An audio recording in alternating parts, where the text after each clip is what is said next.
नमस्कार। नेपाली समाजमा नि एउटा कुराले सधैँ घोच जस्तो लाग्छ होइन? कुन कुरा? जस्तो जे गर्नुस्, जति राम्रो काम गर्नुस्, उपलब्धि जेसुकै होस्, तर अन्तिममा प्रश्न त्यही आउँछ, कमायौँ चाहिँ कति? हो एकदमै यो त जताततै सुनिन्छ। आज हामी यही विषयमा अलिक गहिरिएर कुरा गर्दैछौँ। एउटा सामग्री छ, कमाइकी जीवन भन्ने। मैले पनि हेरेको थिएँ त्यो। यसले के भन्छ भने हाम्रो समाजमा सफलतालाई पैसासँग मात्र किन जोडिन्छ अनि यो सोचले कस्तो असर पारिरहेको छ। आउनुस् अलिक खोतलौँ न त यसलाई। एकदम सान्दर्भिक कुरा उठाउनु भयो। यो प्रश्नले त मान्छेलाई छाड्दैन।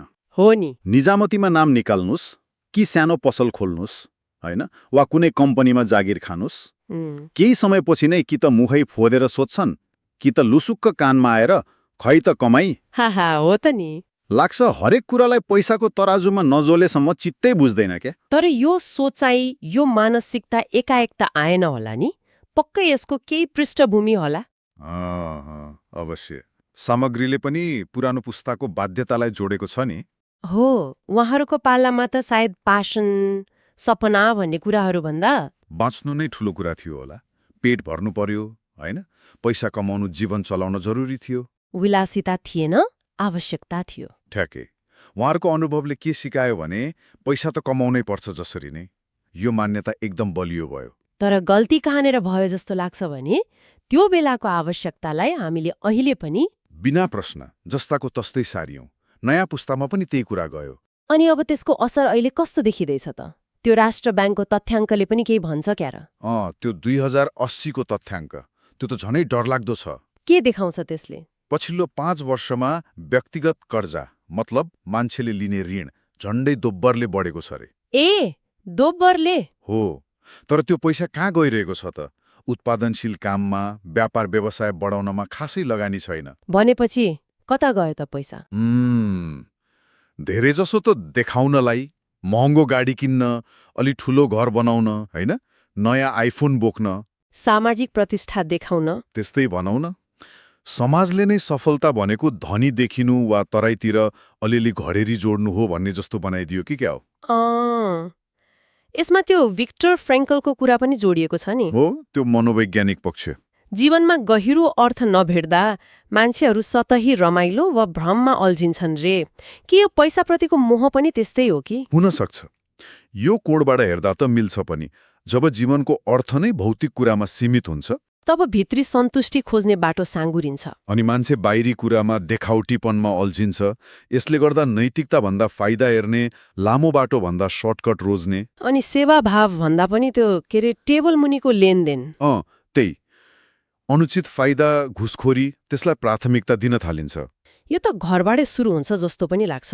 सामग्रीमै भनेको छ नि, केटाकेटीले गिटार सिक्छु भन्यो वा कविता लेख्छु भन्यो भने यसो गरेर खाना लाउन पुग्दैन, भविष्य बन्दैन भनेर सुरुमै खुट्टा तानिन्छ। डरलाग्दो कुरा हो नि यो त। एकदमै। हामीले अघिल्लो पुस्ताबाट आवश्यकताको पाठ त सिक्यौं, तर कतै सपना देख्न डराउने बानी पनि सिक्यौं कि? सृजनशीलता जोखिमपूर्ण लाग्ने, सुरक्षित जागिर नै सब थोक मान्ने, नैतिकता भन्दा सर्टकट सजिलो लाग्ने, अनि केही गर्नुभन्दा पनि अर्निङ प्रुफ, कति कमाइयो भन्ने प्रमाण देखाउन हतारिने। हो, यो मानसिकता यसैको नतिजा हो जस्तो लाग्छ। सुन्दा त अलि निराशाजनक पो लाग्यो। केही समाधानको बाटो पनि छ कि? लेखले केही भन्छ? एउटा निकै चाख लाग्दा सुझाव छ त्यसमा, तर शक्तिशाली पनि। के रहेछ? हामीले सोध्ने प्रश्न नै बदलौं। कति कमायो भनेर सोध्नुको सट्टा कसरी कमायो भनेर सोध्ने। हो, कसरी कमायो? कसरी? यसले के फरक पार्ला र? खै सुन्दा सामान्य लाग्ला, तर यसले ठूलो फरक पार्न सक्छ। कसरी? जब कमाइको स्रोत, कमाउने तरिकाबारे प्रश्न उठ्छ नि, तब मान्छे अलि जिम्मेवार हुन्छ, जवाबदेही बन्छ। गलत तरिकाले कमाएको छ भने झस्किन्छ, सही तरिकाले कमाएको छ भने गर्व गर्छ। एउटा नैतिक दबाव सृजना हुन्छ। हो, सामग्रीमा त केसम्म भनिएको छ भने यो एउटा प्रश्नले मात्रै पनि समाजमा हुने भ्रष्टाचार 50% कम हुन सक्छ रे। साँच्चै 50%? किनभने यसले इमान्दारितालाई प्रोत्साहन गर्छ नि त, नैतिक आचरणलाई महत्त्व दिन्छ। यो त निकै गहिरो कुरा पो रहेछ, हामीले सोचेकै थिएनौँ। हो नि, कति कमायो भन्ने एउटा प्रश्नले एकातिर मान्छेको सम्भावनालाई खुम्च्याइरहेको छ, अर्कोतिर गलत काम गर्न पनि उक्साइरहेको हुन सक्छ। त्यसैले अब सोच र संवाद दुवैमा कसरी कमायो भन्ने प्रश्नलाई जोड दिनुपर्छ जस्तो लाग्छ। किनभने दिनको अन्त्यमा हामीले छोड्ने भनेको ब्याङ्क ब्यालेन्स मात्र त होइन नि। होइन, हाम्रो नाम, हाम्रो विचार, हाम्रो काम गर्ने शैली, हामीले दिएको प्रेरणा, त्यो पो महत्त्वपूर्ण हो त। यो छलफललाई बिट मार्दै गर्दा एउटा प्रश्न श्रोताहरूका लागि पनि छोडौँ न त। हुन्छ। जब कुनै समाजको प्राथमिकता व्यक्तिको चरित्र, उसको योगदान वा सृजना भन्दा पनि कति कमाइन्छ भन्ने कुरामा मात्रै अड्किन्छ, तब त्यो समाजले भावी पुस्ताका लागि कस्तो किसिमको विरासत, कस्तो किसिमको लेगाडो छोडिरहेको होला? सोचौं है त। अर्को सामग्रीको यस्तै गहिरो विश्लेषणसहित हामी फेरि भेट्ने नै छौं।